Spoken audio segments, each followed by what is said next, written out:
Hello friends, आज मैं आपको बताने जा रही हूँ कि पुराने से पुरानी खांसी, चाहे वो सूखी खांसी हो या बलगम वाली खांसी हो, एक ज़बरदस्त इलाज के द्वारा उसे बिल्कुल ठीक किया जा सकता है।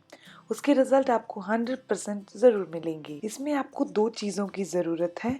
आपको 10 ग्राम फिटकरी लेनी है और 100 ग्राम आपको चीनी लेनी है।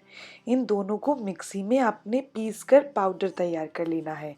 चाहे आपको सूखी खांसी हो या बलगम वाली खांसी हो, इन्हीं 2 चीज़ों को लेना है, लेकिन लेने का तरीका दोनों का अलग-अलग है।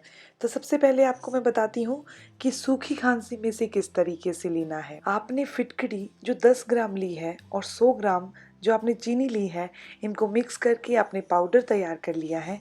इनकी आप अलग-अलग 14 पुड़ियाँ बना लीजिए, यानी कि 14 भागों में इन्हें डिवाइड कर लीजिए। उसके बाद आपने रोज़ाना सुबह और शाम यानी कि एक-एक पुड़ी आपने दिन में 2 बार, जिनको भी सूखी खांसी है, दूध के साथ लेनी है, और जिनको बलगम वाली खांसी है, उन्होंने यही पुड़ियाँ एक सुबह और एक शाम को पानी के साथ लेनी है। बहुत ही आसान तरीका है सूखी खांसी को और बलगम वाली खांसी को दूर करने का।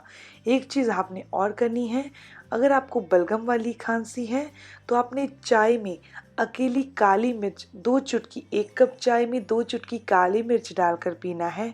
और अगर आपको सूखी खांसी है तो आपने 2 चुटकी काली मिर्च तो डालनी ही है, इसके साथ आपने 1 चम्मच देसी घी मिक्स करके पीना है चाय को। ऐसे अगर आप पीते हैं तो पुराने से पुरानी खांसी बिल्कुल ठीक हो जाएगी। अगर आपको ये इन्फॉर्मेशन अच्छी लगी तो लाइक ज़रूर करिएगा और अपने फ्रेंड्स के साथ ज़रूर शेयर करिएगा। हाँ, अगर आप कुछ पूछना चाहते हैं तो अपने कमेंट्स के थ्रू ज़रूर पूछिए। आपके हर एक सवाल का जवाब ज़रूर दिया जाएगा। मिलते हैं नेक्स्ट वीडियो में, तब तक के लिए stay healthy, always be happy. Thank you for watching my video. Okay, bye.